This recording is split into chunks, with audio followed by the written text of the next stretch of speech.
नूरजहां मुगलिया सल्तनत की वो शख्सियत थी जिसने उस वक्त पूरे हिंदुस्तान पर राज किया जब महिलाओं को पर्दे से बाहर निकलने की भी इजाजत नहीं थी। तब पूरी मुगलिया सल्तनत नूरजहां की मुट्ठी में थी। नूरजहां का सिर्फ एक दासी से मल्लिकाए हिंदुस्तान बनने तक का सफर किसी जादू से कम नहीं था। सलीम और अनारकली की प्रेम कहानी के बारे में तो सबने सुना है, बहुत सारे गाने भी इनके नाम पर बने। लेकिन सलीम की मोहब्बत सिर्फ अनारकली तक ही नहीं थी। नूरजहां के साथ भी जहांगीर यानी सलीम की एक ऐसी प्रेम कहानी थी जिसने एक आम लड़की मेहरुन्निसा को मुगलिया सल्तनत की सबसे ताकतवर महिला बना दिया। मेहरुन्निसा नूरजहां का असली नाम था। नूरजहां नाम भी उसे जहांगीर ने ही दिया था। तो आइए चलते हैं मेहरुन्निसा के उस अतीत में जहां से उसने जहांगीर के दिल से लेकर पूरी मुगलिया सल्तनत पर अपना सिक्का चलाया।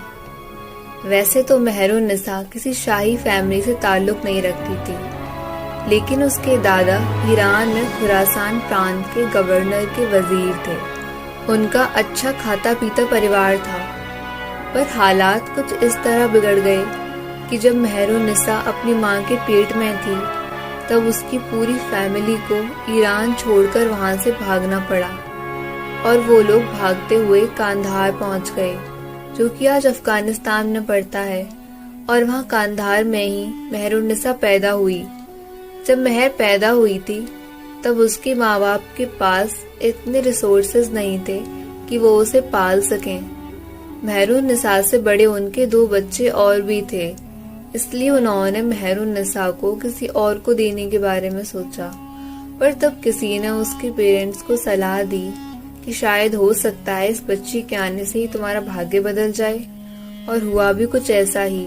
काम की तलाश में वो लोग कांधार से हिंदुस्तान आ गए और यहाँ आकर उन्हें अकबर के यहाँ दीवान की नौकरी मिल गई। कुछ वक्त गुजरने के बाद जब मेहरुन्निसा बड़ी हुई तब 17 साल की उम्र में ही मेहरुन्निसा की शादी अली कुली बेग से हो गई थी और वो भी मुगल सेना में ही शामिल था। बाद में उसे शेर अफगान का टाइटल भी दिया गया, लेकिन शादी के कुछ सालों बाद ही शेर अफगान जहांगीर के खिलाफ किसी षड्यंत्र में शामिल पाया गया था। इसलिए जहांगीर ने बंगाल के गवर्नर को कहा कि वो शेर अफगान को दरबार में पेश करे, लेकिन शेर अफगान बंगाल के गवर्नर के साथ लड़ाई में मारा गया। और यहाँ से शुरू हुई मेहरुन्निसा की किस्मत बदलने की कहानी। शेर अफगान की मौत के बाद मेहरुन्निसा और उसकी बेटी को आगरा भेज दिया गया। मेहरुन्निसा को उसकी पहली शादी से एक बेटी भी थी जिसका नाम था लाडली बेगम। इन दोनों को ही आगरा भेजा गया था, जहां वो अकबर की बीबी रुकैया बेगम की दासी थी। आगे चलकर यही माँ बेटी की जोड़ी सास बहू भी बन जाती है, और वो कैसे, ये भी इसी वीडियो में पता चलेगा, बस ध्यान से सुनते रहिए। अकबर के महल में ही नौरोज के त्योहार पर जहांगीर ने मेहरुन्निसा को पहली बार देखा था और वो उसकी खूबसूरती पर फिदा हो गया। जहांगीर को मेहरुन्निसा इस कदर पसंद आई कि उसने मेहरुन्निसा का नाम नूर महल रख दिया। नूर महल का मतलब था पूरे महल की रोशनी, यानी पूरे महल में सबसे सुंदर। मेहरुन्निसा जहांगीर के दिल पर इस कदर छा गई थी कि उसने मेहरुन्निसा से सन 1611 में शादी कर ली और नूरे महल से उसका नाम बदलकर नूरे जहां कर दिया। शायद ये आगाज था उसके मल्लिकाए हिंदुस्तान बनने का। लेकिन यहाँ हमारी कहानी में आता है एक इंटरेस्टिंग ट्विस्ट। सलीम और मेहरुन्निसा का वो राज जिसे कम ही लोग जानते हैं। कुछ राइटर्स ने लिखा है कि जहांगीर और मेहरुन्निसा पहले से ही एक दूसरे को जानते थे। मेहरुन्निसा की पहली शादी से पहले ही जहांगीर और मेहरुन्निसा एक दूसरे को पसंद करते थे। मेहरुन्निसा के पिता ग्यास बेग जिस जगह दीवान थे, वहीं कुछ लोगों ने विद्रोह कर दिया था, जिसको खत्म करने के लिए अकबर ने सलीम को भेजा। सलीम और मेहरुन्निसा उसी विद्रोह में एक दूसरे को मिले थे और वहीं से दोनों एक दूसरे को पसंद करने लगे। लेकिन अकबर को सलीम और मेहरुन्निसा की नज़दीकियां बिल्कुल पसंद नहीं थी और इसीलिए अकबर ने ग्यास बेग से कहकर मेहरुन्निसा की शादी अली कुली बेग से करा दी। जब अकबर के मरने के बाद जहांगीर को गद्दी मिली तब उसने अपनी मोहब्बत को वापस पाने के लिए मेहरुन्निसा के पति शेर अफगान को मरवा दिया और सन 1611 में मेहरुन्निसा से शादी कर ली। कहते हैं कि ये गद्दी हासिल करने में भी नूरजहां ने ही जहांगीर की मदद की थी। अब तक मेहरुन्निसा ने जहांगीर के दिल पर तो कब्जा कर लिया था, लेकिन अब भी बाकी था मुगलिया सल्तनत पर कब्जा करना।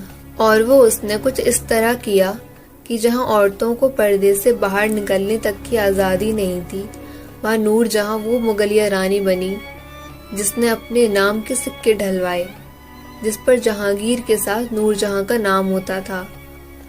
उसने कई शाही फरमान भी जारी किए, यहाँ तक कि जहांगीर की मोहर की जिम्मेदारी भी नूरजहां के पास ही थी। किसी शाही फरमान या आदेश से पहले नूरजहां की मंजूरी लेना जरूरी था। उसने अपने पिता को जहांगीर का वजीर बना दिया था, जिससे उसकी ताकत और ज्यादा बढ़ गई।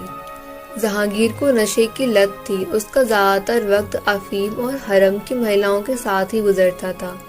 जहांगीर की अय्याशी का अंदाजा इस बात से लगाया जा सकता है कि जिस नूरजहां को वो इतना पसंद करता था, वो उसकी पहली, दूसरी, तीसरी या चौथी बीवी नहीं थी, बल्कि वो उसकी 20वीं बीवी थी। कहीं ना कहीं जहांगीर के नशे में रहने का फायदा भी नूरजहां को जरूर मिला होगा, लेकिन नूरजहां जहांगीर का काफी ध्यान भी रखती थी। जब वो काफी बीमार पड़ गया था, तब वो नूरजहां के प्यार और उसकी सहानुभूति की वजह से ही ठीक हो पाया था। नूरजहां ने इतिहास पर अपनी छाप छोड़ने के लिए सुंदर इमारतें और कई शहर भी बनवाए थे। आज जिस ताजमहल की खूबसूरती को देखने दूर दूर से लोग आते हैं, वो ताजमहल भी नूरजहां की बनवाई हुई एक इमारत की तर्ज पर बना है, जिसे उसने सफेद संगमरमर पत्थर से बनवाया था अपने पिता ग्यास बेग के मरने के बाद उनके मकबरे के रूप में। लेकिन सन 1627 में जब शाहजहां बादशाह बना, तब जहांगीर की मौत के साथ ही नूरजहां की ताकत भी चली गई। हालांकि उसने इस सत्ता को बचाए रखने के लिए काफी कोशिशें की थी। उसने अपनी बेटी लाडली बेगम की शादी भी जहांगीर के बेटे शहरयार से ही करवाई थी, जिससे उसकी बेटी अगली मल्लिकाए हिंदुस्तान बन सके। इसलिए वो चाहती थी कि शहरयार अगला बादशाह बने, लेकिन तकदीर को कुछ और ही मंजूर था।